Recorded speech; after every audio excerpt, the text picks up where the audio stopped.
Welcome class first year for your next lecture of physics class. हमारा कल तक के लेक्चर्स में हमने चैप्टर 6 तक स्मार्ट सिलेबस कवर कर लिया था और आज हम एक नया चैप्टर शुरू करने जा रहे हैं, चैप्टर नंबर 7। और इसमें हम क्या पढ़ेंगे, थोड़ा सा मैं आप लोगों को इसका इंट्रोडक्शन दे देती हूँ। पहले फर्स्ट ऑफ ऑल हम क्या कुछ पढ़ते आ रहे हैं फर्स्ट ईयर की फ़िज़िक्स। जैसे ही हमने ये सब्जेक्ट ऑप्ट किया है तो हम इसमें असल में फ़र्स्ट ईयर के तकरीबन सभी चैप्टर्स में हम कुछ बेसिक टाइप्स की मोशन को पढ़ते हैं। और आप देखेंगे हर चैप्टर में हमने मुख्तलिफ़ टाइप्स ऑफ मोशन को कंसिडर किया है। हमने रेक्टिलिनियर मोशन भी पढ़ ली है, प्रोजेक्टाइल मोशन भी पढ़ ली है, सर्कुलर मोशन भी पढ़ ली है, पैराबोला मोशन भी पढ़ ली है। तो आप कोई एक ऐसी मोशन जो आप अपनी डेली लाइफ में देखते हो और आपके जहन में आता हो कि ये आखिर फ़िज़िक्स की किस तरह की मोशन इसको कंसिडर किया जाएगा। फॉर एग्ज़ाम्पल आपके घर में एक वॉल क्लॉक लगा हुआ होता है जिसके साथ पेंडुलम है, और पेंडुलम जो है वो उसकी मोशन इस तरह की होती है कि वो अपना सेंट्रल पॉइंट चेंज नहीं करता, बल्कि सेंट्रल पॉइंट के गिर्द ही आगे पीछे की तरफ मोशन परफॉर्म करता है। सिमिलरली बच्चों का क्रैडल होता है, घर में झूला होता है, झूले को भी आप पुश करते हैं तो वो भी मूव करता है, तो वो भी इसी तरह से अपनी सेंट्रल पोजीशन नहीं छोड़ता, सेंट्रल पोजीशन के आगे पीछे मूव करता है। तो आपके जहन में ये सवाल आता होगा कि आखिर ये किस तरह की मोशन है, या फ़िज़िक्स की ज़ुबान में हम इस मोशन को क्या नाम देते हैं। तो आज हम इसको देखते हैं कि फ़िज़िक्स की ज़ुबान में हम इसको क्या कहते हैं। और आम तौर पे हम समझते हैं कि ये वाइब्रेटरी मोशन है या ऑक्सीलेटरी मोशन है, और the thing is performing oscillations are vibrations. तो इस तरह की और भी एग्जांपल मैंने तो दो दी हैं, आपकी और भी आपके घर में मिल जाएंगी। आप घर में आसपास देखेंगे तो आपको मिल जाएंगी। और असल में अब हम इसकी तरफ आते हैं और इसको क्या कहते हैं ये भी हम पढ़ेंगे। उससे पहले हम एक एग्जांपल देख लेते हैं इसी मोशन की और इसको थोड़ा डिटेल में स्टडी करने की कोशिश करते हैं। आप ये देखें कि स्प्रिंग की भी मोशन इसकी मिसाल के तौर पे हम ले सकते हैं कि आप एक स्प्रिंग लें, स्प्रिंग लीजिए, उसको अटैच करें एक मैस एम के साथ, ठीक है। जैसे मैंने फिगर में किया हुआ है, आपकी बुक में भी ये फिगर बनी हुई है, फिगर 7.2 है। तो आपने मैस को स्प्रिंग के साथ अटैच किया हुआ है। अब आप क्या करेंगे कि यहाँ पे एक फोर्स अप्लाई करें आउटसाइड एक आउटर फोर्स अप्लाई करेंगे, सपोज एफ। अच्छा, according to Hooke's law that force is directly proportional to x. X क्या है? वो वाला डिस्प्लेसमेंट। जब आप इस मैस को पुल आउट करेंगे तो ये मैस जितना डिस्प्लेसमेंट कवर करेगा उसको मैं एक्स कहूँगी, ठीक है, उसको हम एक्स कहते हैं।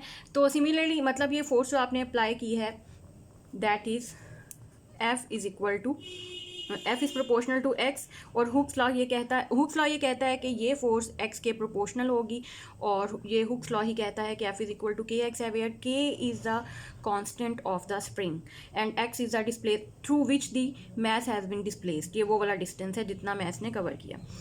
अच्छा, अब होता क्या है, आप तो पुल आउट करते हैं, तो क्या होता है कि इसको मैं फिगर ए कह देती हूँ, फिगर बी कह देती हूँ, फिगर सी कह देती हूँ। फिगर बी में देखें क्या होता है कि मैस जो है वो पॉइंट ए पॉइंट तक तो आ गया है डिस्प्लेस होके, लेकिन आप देखेंगे कि ये यहाँ पे रहता नहीं है, तो ये वापस अपनी मीन पोजीशन की तरफ आने की कोशिश करता है। इसकी मोशन जो होगी यहाँ पर इस डायरेक्शन में होगी। अब और वापस इसकी डायरेक्शन, ये वापस पॉइंट ओ की तरफ आने की कोशिश करेगा जहाँ से इसने अपनी मोशन स्टार्ट की थी, या इस पॉइंट को हम सेंट्रल पॉइंट भी कहते हैं इस मोशन का। तो ऐसा क्यों हुआ? अब देखें कि जैसे ही हमने इस मैस को डिस्प्लेस किया, फोर्स लगाई, तो अब मैस को हमने पुल किया बाहर की तरफ, तो मैस एट पोजीशन ए पर तो आ गया, लेकिन ड्यू टू इनर्शिया ये अपनी पोजीशन इनर्शिया की वजह से अपनी वापस अपने पॉइंट पर आने की कोशिश करेगा, वापस पॉइंट ए पर ओ पर आने की कोशिश करेगा, और इसके ऊपर स्प्रिंग एक फोर्स लगाएगा जिसको कहते हैं एफ आर, और रीस्टोरिंग फोर्स ये स्प्रिंग की फोर्स होगी जो कि इनर्शिया की वजह से इसके ऊपर लगेगी, और ये वापस इस मैस को अपनी ओरिजिनल पोजीशन रीस्टोर करने के लिए एक फोर्स स्प्रिंग इस पे FR लगाएगा। अब ये FR जो है that force will be directly proportional to -x, और हम इसको लिख सकते हैं FR is equal to -kx। इस फोर्स की वजह से ये मैस वापस अपनी पोजीशन O पर आएगा, और अब इस फोर्स की वजह से मैस वापस अपनी पोजीशन O पर आएगा, और इनर्शिया की वजह से, अब क्योंकि वो मूव कर रहा है, इनर्शिया की वजह से वो दोबारा से O पर स्टैंड नहीं होगा, बल्कि वो अपनी मोशन कंटिन्यू करेगा और पॉइंट ए प्राइम के ऊपर चला जाएगा।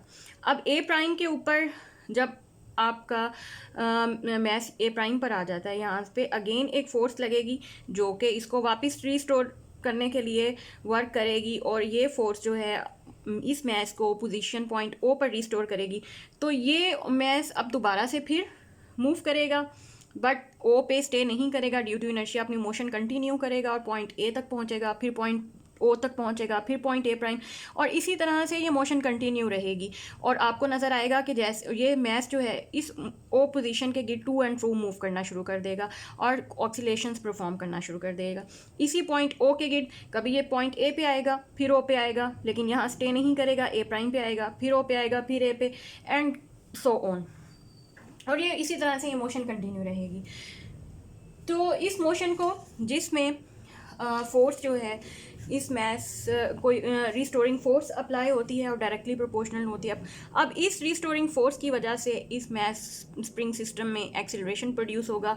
दैट एक्सेलरेशन वो भी इस रिस्टोरिंग फोर्स की वजह से डायरेक्टली प्रोपोर्शनल टू एक्स के ही प्रोपोर्शनल होगा, और माइनस साइन ये शो करेगा कि this is directed towards mean position. अच्छा, अब हम इसको कैलकुलेट भी कर सकते हैं, we know that F is equal to ma according to Newton second law, और यहाँ पे F is equal to -kx हमारे पास हुक्स लॉ आया हुआ है। इन दोनों इक्वेशन को कंपेयर करेंगे, ma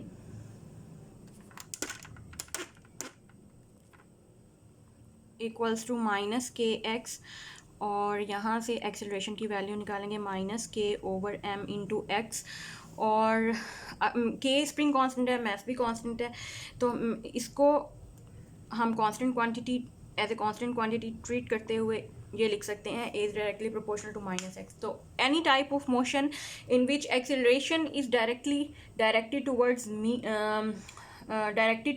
directly proportional to displacement and directed towards the mean position, this type of motion in physics is called simple harmonic motion। इस motion में ऐसी किसी भी ऑब्जेक्ट की मोशन जिसमें मोशन एक ख़ास पॉइंट मीन पोजीशन के गिर्द ही मूव करती रहे और एक्सीलरेशन जो है वो डिस्प्लेसमेंट के डायरेक्टली प्रोपोर्शनल हो, माइनस साइन ये शो करता है कि directly towards the mean position हो, ऐसी मोशन जो है वो सिंपल हार्मोनिक मोशन कहलाती है। और इस मोशन की खासियत ये है कि किसी भी इंस्टेंट पे एक्सीलरेशन जो है वो डिस्प्लेसमेंट के प्रोपोर्शनल है और मीन पोजीशन की तरफ हमेशा डायरेक्ट करेगा। तो ये इसको हम ऑक्सीलेटरी मोशन भी कहते हैं, वाइब्रेटरी मोशन भी कहते हैं, और यहाँ पर इसको हम सिंपल हार्मोनिक मोशन कहेंगे।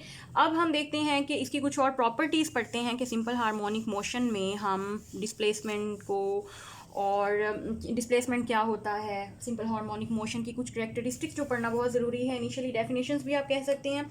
उसमें देखें कि सबसे पहले हमें ये पता होना चाहिए कि सिंपल हार्मोनिक मोशन परफॉर्म हुई है तो इंस्टेंटेनियस डिस्प्लेसमेंट क्या है, एम्पलीट्यूड क्या है, वगैरह इस तरह की चीज़ें जो जानना बहुत ज़रूरी है। उसके लिए मैं अब फिगर 7.3 ड्रॉ करती हूँ कि अगर हम इस सिंपल हार्मोनिक मोशन की ड्राइंग लेना चाहें, इसे ड्रॉ करना चाहें, इसको ग्राफ बनाना चाहें, या हम देखना चाहें कि अगर हम इसको ग्राफिकली बनाते हैं, ड्रॉ करते हैं, तो वो क्या कर्व आएगी, क्या शेप बनेगी हमारे पास इस मोशन की। तो उसके लिए हम एक एक्सपेरिमेंट करते हैं। जैसे कि हमारे पास टिशू रोल होता है, आप समझें कि टिशू रोल नहीं है बल्कि वो पेपर रोल है। उसी तरह से पेपर रोल है इस तरह से, और ये उसका पेज है जो कि हम उस पेपर रोल है वो मूव फॉरवर्ड हो रहा है, मतलब उसका पेज जो है वो जैसे जैसे मोशन परफॉर्म होगी पेज आगे की तरफ फॉरवर्ड होता जाएगा रोल से, ठीक है। तो यहाँ पर अगर मैं बनाऊँ ये इस तरह का एक रोल होगा। ओके, अच्छा, अब इस रोल में हमने एक ये टाइम स्केल बनाना है टी, और यहाँ पर एक कर्व होगी, इसको मैं एक्सप्लेन करूँगी अभी। ये कर्व इस तरह की बनेगी।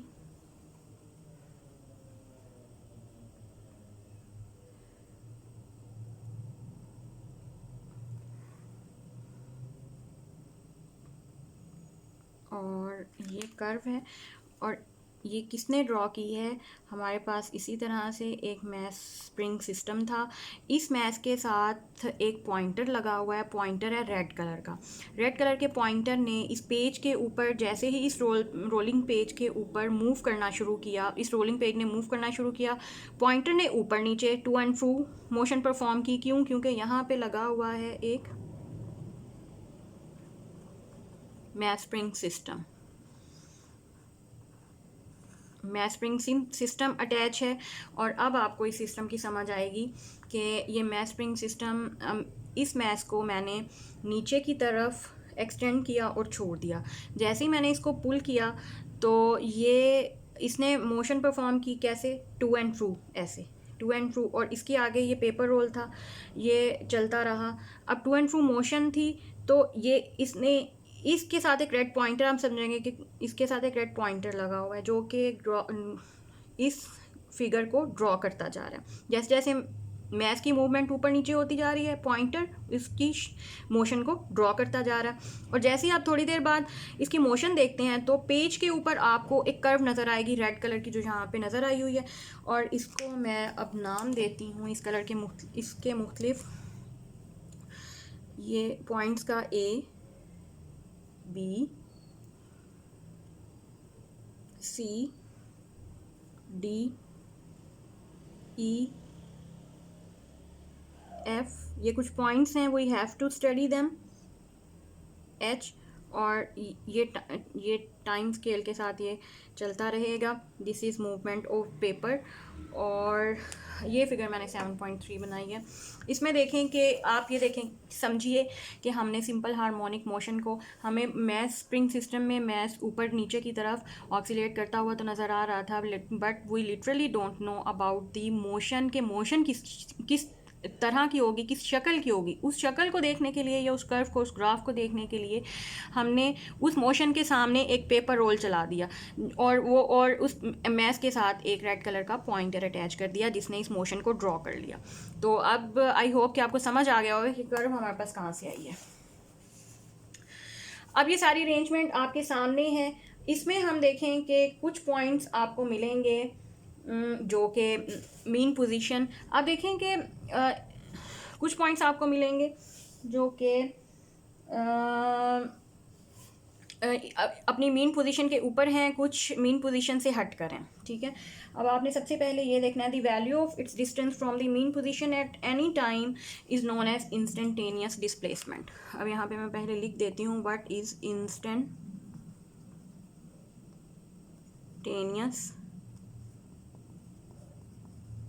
डिस्प्लेसमेंट। इंस्टेंटेनियस डिस्प्लेसमेंट के लिए हमें इसका मीन पोजीशन से के दोनों तरफ, ऊपर भी नीचे भी, किसी भी टाइम पे जो डिस्टेंस होगा वो डिस्प्लेसमेंट कहलाएगा। ठीक है, ऊपर भी नीचे भी किसी भी टाइम पे, जैसे पॉइंट बी ऊपर की तरफ है, पॉइंट डी नीचे की तरफ है, तो इनका जो डिस्प्लेसमेंट होगा वो इंस्टेंटेनियस डिस्प्लेसमेंट कहलाएगा। अच्छा, अभी ये इंस्टेंटेनियस डिस्प्लेसमेंट देखें कि ये ज़ीरो होगा जब बॉडी अपनी मीन पोजीशन पे होगी। इस पोजीशन पे जब भी बॉडी होगी, मतलब ए पे, सी पे, जी पे, तो इंस्टेंटेनियस डिस्प्लेसमेंट नहीं होगा। जैसे ही बॉडी ऊपर या नीचे की तरफ मूव करेगी तो इंस्टेंटेनियस डिस्प्लेसमेंट भी आपको ऊपर या नीचे की तरफ मिल जाएगा। और जो मैक्सिमम इंस्टेंटेनियस डिस्प्लेसमेंट होगा, like here as described, point B देखें मैक्सिमम है, इससे ऊपर नहीं जा रहा, डी देखें मैक्सिमम है, इससे नीचे नहीं जा रहा। तो जो मैक्सिमम डिस्प्लेसमेंट आपको मिलेगा एफ और एच की फॉर्म में, ये एम्पलीट्यूड ऑफ द मोशन कहलाएगा। यहाँ पे देखें, ये एम्पलीट्यूड है या maximum displacement is called amplitude of the motion. Okay, इसके बाद आप देखें, ये पूरी एक वेव फॉर्म आपके सामने है। इस वेव फॉर्म में पॉइंट बी और डी को मैंने अभी बताया क्योंकि ये एक्सट्रीम पोजीशन है, ये एक्सट्रीम अप पोजीशन है and D position is extreme down position है। तो ये पोजीशंस एम्पलीट्यूड कहलाते हैं। और इसके साथ साथ और पोजीशन ए, सी, ई, जी, ये सारी मीन लाइन के साथ साथ हैं, तो ये पोजीशन ए, सी, ई, जी ये सब मीन पोजीशंस कहलाती हैं। और thus the line A C E represents the mean position of the mass of the strip और the amplitude of the vibration is just a measure of the line BB। तो अब अगर आप amplitude major करना चाहते हैं तो आप इस लाइन को मेजर करें BB, या आप DD ये स्मॉल d इस लाइन को मेजर करें, या आप ये स्मॉल f इस लाइन को, मतलब ये वाली जो मैंने ग्रीन लाइंस ड्रॉ की हुई हैं ये एम्पलीट्यूड ऑफ द मोशन हो गई। ठीक है, अब मीन पोजीशन और एम्पलीट्यूड दोनों की आपको समझ आ गई। अब देखें कि वाइब्रेशन क्या होता है। वाइब्रेशन का मतलब है कि अगर वन कंप्लीट राउंड ट्रिप या one complete round of the motion, ये मतलब एक आप मैस आपका जहाँ से स्टार्ट हुआ है आफ्टर सम टाइम वो अपनी उसी पोजीशन पे वापस आ जाएगा, तो जितना वो उसने पूरा उसका जो राउंड है वो वन वाइब्रेशन कहलाएगा। अब वो हम इस फिगर से लोकेट करेंगे कि यहाँ पर ए पोजीशन ए से स्टार्ट हुआ है मैस, फिर बी पे गया, फिर सी पे, फिर डी पे, फिर ई पे। आप देखें कि ई वही पोजीशन है जो ए की है, तो the position A B C E, A B C D, sorry D भी आना, D E, this is called one vibration. यहाँ तक आके एक वाइब्रेशन कंप्लीट हो जाएगी। तो ये curve A B C D E corresponding to different position of the pen during one complete vibration. Alternatively, the vibration can also be defined as motion of the body from its one extreme position, motion of the body from its one extreme position। मतलब B से start करेंगे तो B से start करें, फिर C पे आएगा, to another extreme position D पे जाएगा, फिर E पे जाएगा और फिर F पे, मतलब वापस अपनी उसी एक्सट्रीम पोजीशन पे वापस आ गया। B से स्टार्ट करें, C D E F, यहाँ मैं लिखती हूँ, ये भी एक वाइब्रेशन है, B C D E F, ये भी एक वाइब्रेशन है। जहाँ से स्टार्ट, जिस पोजीशन से स्टार्ट किया था उसी एक्सट्रीम पोजीशन पे वापस आने का नाम वाइब्रेशन है। पहले आपने मीन पोजीशन ए से स्टार्ट किया था तो हम वापस ई पे आ गए थे, बट ई की पोजीशन वही थी जो ए की थी, ई मीन पोजीशन पे था, तो आप इसको भी वन वाइब्रेशन कह सकते हैं, इसको भी वन वाइब्रेशन कह सकते हैं। सिमिलरली आप डी से भी शुरू कर सकते हैं, डी से शुरू करेंगे तो एच तक आने में जितना भी जो राउंड ट्रिप होगा वो वन वाइब्रेशन कहलाएगा। उसके बाद आ जाते हैं टाइम पीरियड की तरफ। टाइम पीरियड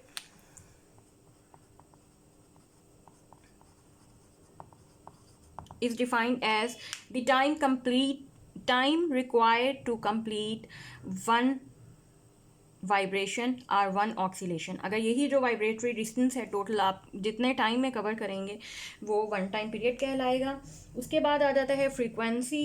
फ्रीक्वेंसी में देखें, फ्रीक्वेंसी है कि एक सेकंड के अंदर आप कितनी ऑक्सीलेशंस आपका बॉडी या मैस जो है प्रोड्यूस करता है, या आप ये कह सकते हैं frequency is the number of vibrations executed by a body in 1 second. अच्छा, फ्रीक्वेंसी के यूनिट्स हैं हर्ट्स, और इसका जो फार्मूला है वो मैं यहाँ पे लिख देती हूँ, आपने याद करना है। फ्रीक्वेंसी और टाइम पीरियड क्योंकि एक दूसरे के रेसिप्रोकल हैं, so we can write is है 1/T, और इसके जो यूनिट्स होते हैं वो हर्ट्स में होते हैं, या साइकिल्स पर सेकेंड भी होते हैं, या वाइब्रेशन पर सेकंड भी होते हैं, साइकिल पर सेकंड भी होते हैं, और हर्ट्स भी होते हैं। उसके बाद है एंगुलर फ्रीक्वेंसी।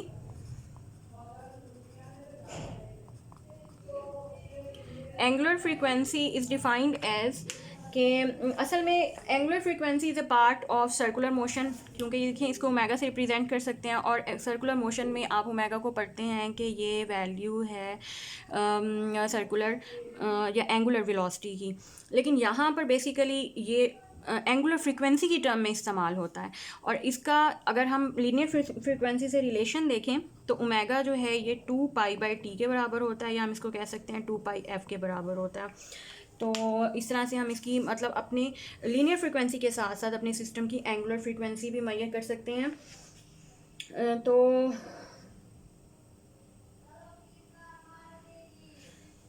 आज का लेक्चर हमारा यहाँ तक था। कल हम स्टार्ट करेंगे simple harmonic motion and uniform circular motion. Simple harmonic motion और यूनिफॉर्म सर्कुलर मोशन में क्या क्या चीज़ें कॉमन हैं और किस तरह से एक मोशन को दूसरे मोशन में हम रिलेट कर सकते हैं। Thanks for watching.